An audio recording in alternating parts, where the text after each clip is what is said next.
বর্তমানে কিন্তু কম বেশি আমরা সবাই কিন্তু Xiaomi বা Redmi যেটাকে বলি এই মোবাইলটা ব্যবহার করি, কারণ এটা বর্তমানে মার্কেটে অনেক বেশি পপুলার। তো এই Xiaomi বা Redmi মোবাইলে একটা সমস্যা আমরা সবসময় ফেস করি, সেটা হচ্ছে যখন আমরা মোবাইলটাকে ক্লিন করি বা ধরেন মোবাইলে যে বুস্টের যে অপশনটা রয়েছে, মানে কি এটা হচ্ছে মোবাইলের যে মেমোরি আমরা যে ব্যবহার করি, ক্যাশ জমা হয়ে যায়, এই ক্যাশটাকে যখন ক্লিয়ার করি তখন কিন্তু Xiaomi তাদের মানে অফিসিয়াল যে Xiaomi যে স্টোর রয়েছে বা এমআই স্টোর যেটা রয়েছে, সেখান থেকে কিন্তু আমাদেরকে কিছু অ্যাড দেখায়।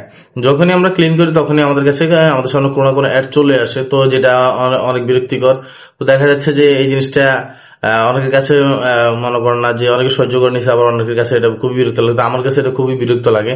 তো আজকে আমি আপনাদেরকে দেখাবো যে কিভাবে আপনারা Xiaomi বা Redmi মোবাইলে আসা বিরক্তিকর অ্যাডগুলো আপনাদের মোবাইলে বন্ধ করতে পারেন আজীবনের জন্য। আজকের এই ভিডিওটি যদি আপনারা মানে সম্পূর্ণ দেখেন না টেনে, তাহলে দেখবেন যে এই সমস্যাটা আপনারা ভবিষ্যতে আর কখনো ফেস করবেন না। আজকে আমি আপনাদেরকে দেখাই দিব যে কিভাবে আপনারা Redmi মোবাইলে আসা বিরক্তিকর অ্যাডগুলো বন্ধ করে দিবেন। তো মোবাইল ফোনের স্ক্রিনটি লক্ষ্য করুন। আরেকটি কথা, অবশ্যই নতুন নতুন আরো ভিডিও পেতে আমাকে ফলো দিয়ে রাখবেন এবং আমার ইউটিউব চ্যানেলকে সাবস্ক্রাইব করে নেবেন। সো মোবাইল ফোনের স্ক্রিনটি লক্ষ্য করুন। সো ধরেন আমি যে ক্লিনারে ক্লিক করলাম, ক্লিনারে ক্লিক করার আমার এখানে কোনো কিছু নাই ক্লিন করার মতো।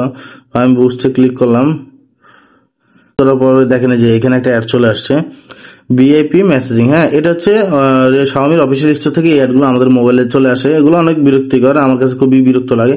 তো এখন কথা হচ্ছে আমরা এই অ্যাডগুলোকে কিভাবে ডিসেবল করতে হয়। এর জন্য আপনি যে কাজটা করবেন, আপনি প্রথমে চলে যাবেন আপনার সেটিংসে যাওয়ার পরে স্ক্রল করে আপনার নিচে দিকে আসলে এখানে দেখতে পাবেন, এই যে দেখেন আমার যে বলটা, যে আইকনের বলটা দেখা যাচ্ছে, এই যে কানেকশন এন্ড শেয়ারিং এ ক্লিক করলাম।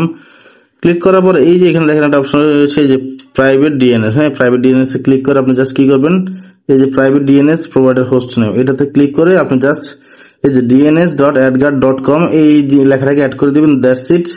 দেওয়ার পরে এই যে দেখেন আমি যদি এখন এটাকে আবার বুস্ট করি,